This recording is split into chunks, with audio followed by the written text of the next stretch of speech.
वंदे मातरम।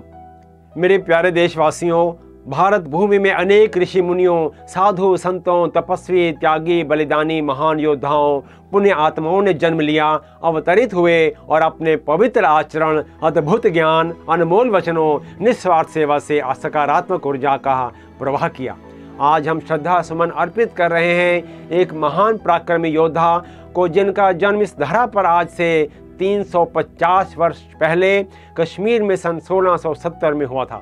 सन 1708 में साहब श्री गुरु गोबिंद सिंह जी बहादुर शाह जफर के साथ यात्रा करते हुए महाराष्ट्र के नांदेड़ शहर में पहुंच गए। वहां तंत्र मंत्र विद्या का चमत्कारी साधु रहता था, जिसका नाम था माधव दास। साहब श्री गुरु गोबिंद सिंह जी माधव दास के मठ में चले गए और उसके आसन पर जा विराजे। माधव दास को जब यह पता चला तो वह क्रोधित हो उठा और उसने अपने चमत्कारों से साहब श्री गुरु गोबिंद सिंह जी के आसन को उलटना चाहा, जैसे कि वह पहले भी किया करता था, परंतु उसके सारे प्रयास विफल हो गए और वह अब शक्तिहीन हो चुका था।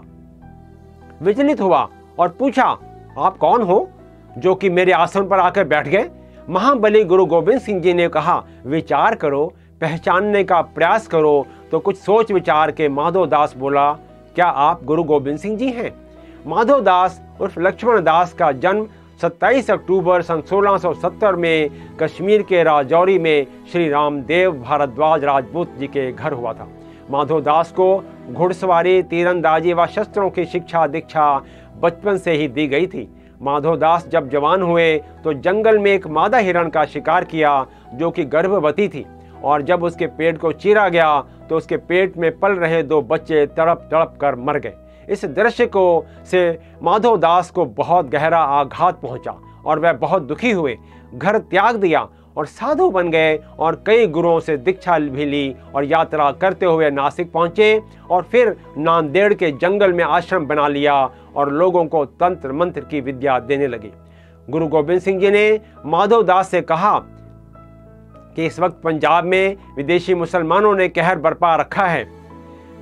जन समान के हितों को सर्वोपरि मानते हुए संत और सिपाही की भूमिका निभाने वाले मुझे सूरमा चाहिए।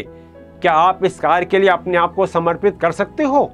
माधव दास तैयार हो गए और कहा, अवश्य, अब मैं आपकी शरण में हूँ। जो हुक्म इस बंदे को दिया जाएगा वह शिरोधार्य होगा। माधव दास ने गुरु गोबिंद सिंह जी से अमृत पान किया और अब माधव दास बंदा सिंह बहादुर बन गए। अमृत पान करने के कुछ समय पश्चात गुरु गोबिंद सिंह जी ने यह महसूस किया कि बंदा सिंह बहादुर को अब जिम्मेदारी दी जा सकती है। वार्तालाप हुई और गुरु गोबिंद सिंह जी ने सन 1708 में बंदा सिंह बहादुर को सिख पंथ का जत्थेदार नियुक्त किया और उन्हें पंजाब के हालात व मुगल सल्तनत द्वारा किए जा रहे अत्याचारों से अवगत कराया।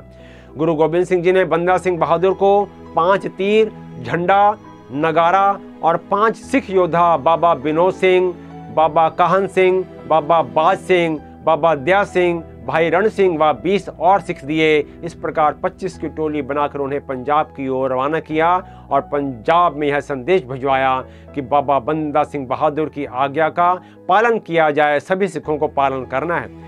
हाँ, साथ ही चलते वक्त बंदा सिंह बहादुर से गुरु गोबिंद सिंह जी ने कुछ बातों पर विशेष ध्यान देने के लिए भी कहा कि मन वच कर्म से पवित्र रहना, कभी भी किसी पराई स्त्री पर नजर नहीं रखना, बल्कि स्त्रियों को बहन व माँ के समान पूरा सम्मान देना।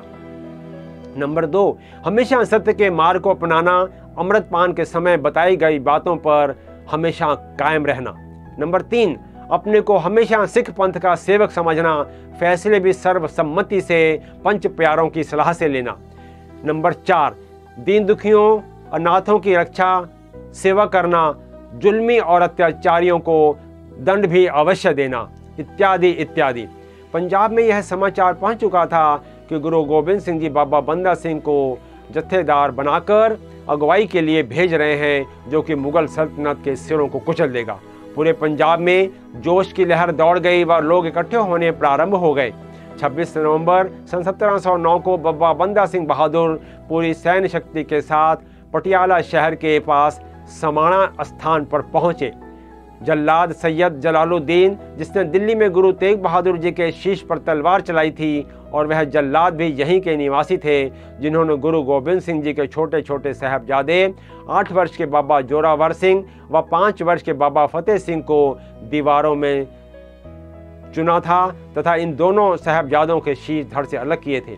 समाणा में घमासान युद्ध हुआ, सभी जल्लाद मौत के घाट उतार दिए गए और समाणा में सिखों ने अपना कब्जा कर लिया।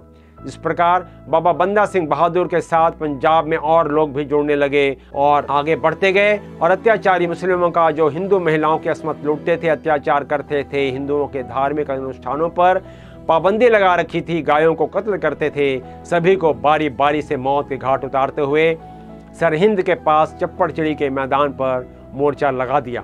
सरहिंद वही स्थान है जहां पर गुरु गोबिंद सिंह जी के छोटे छोटे साहबजादों जोरावर सिंह व फतेह सिंह को नवाब सरहिंद वजीर खान ने दीवार में चिन्हवा देने का फरमान जारी किया था और फिर उनका शीश धड़ से अलग कर दिया था।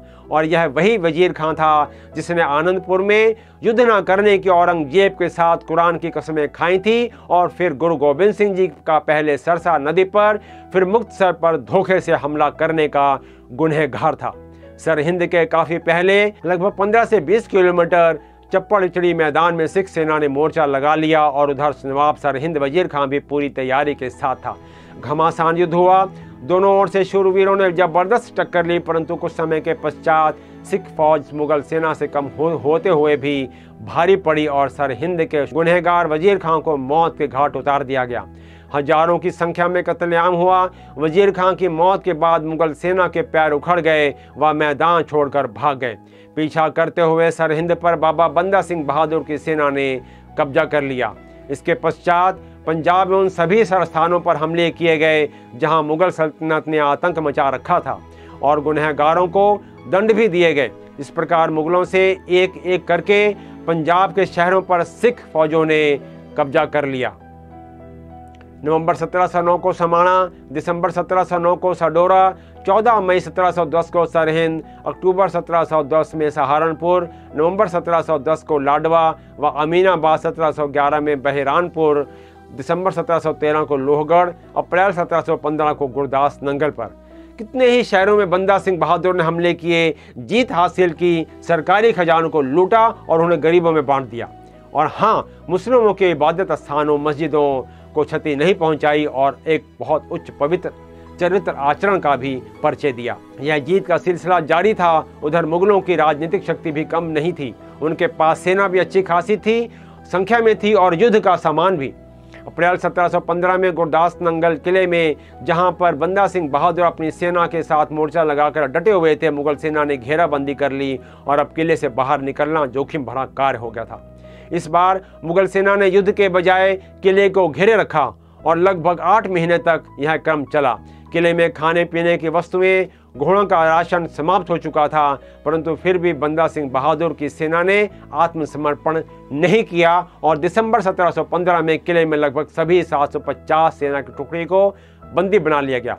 बंदा सिंह बहादुर का इतना भय था कि उनको एक पिंजरे में बंद किया गया और बाकी सभी बंदियों को दिल्ली लाया गया।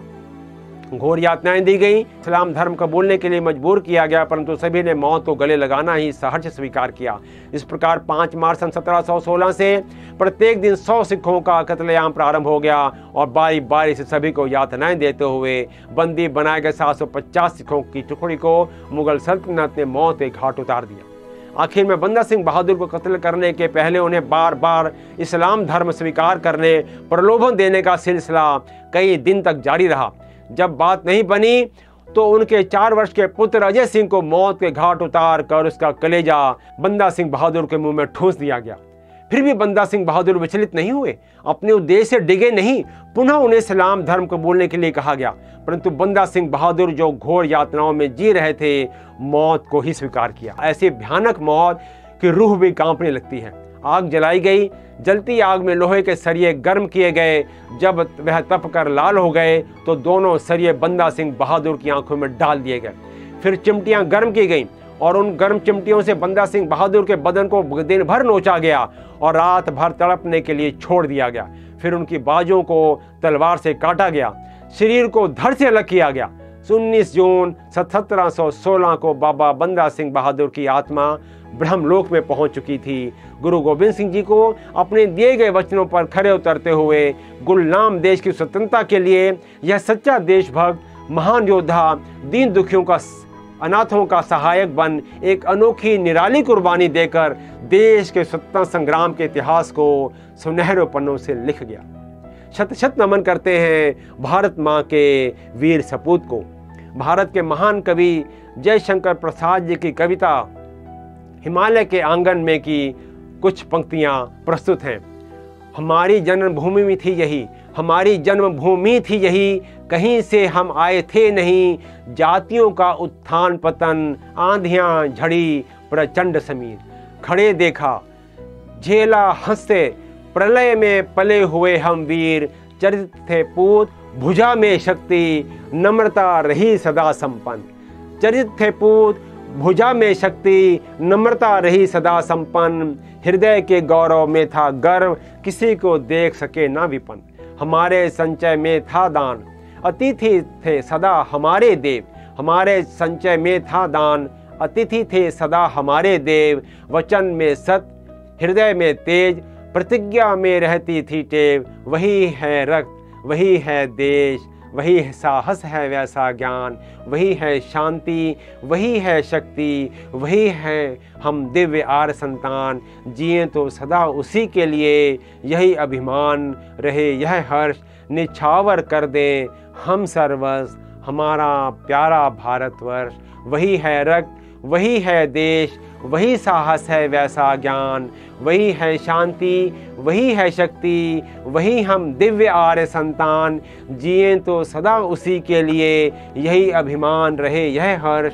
निछावर कर दें हम सर्वस्व, हमारा प्यारा भारतवर्ष, हमारा प्यारा भारतवर्ष। मेरे प्यारे दोस्तों, मैं आशा करता हूँ आपको मेरा यह एपिसोड अवश्य पसंद आया होगा। कृपया इसे लाइक, शेयर, सब्सक्राइब करें। बेल आइकन को भी प्रेस करना ना भूलें। और हाँ, अपने सुझाव भी हमें अवश्य दें। और इस इतिहास को मैं विनम्रतापूर्वक निवेदन करूँगा आने वाली पीढ़ी तक भी पहुँचाए। मैं आपका सदैव आभारी रहूँगा। जय हिंद।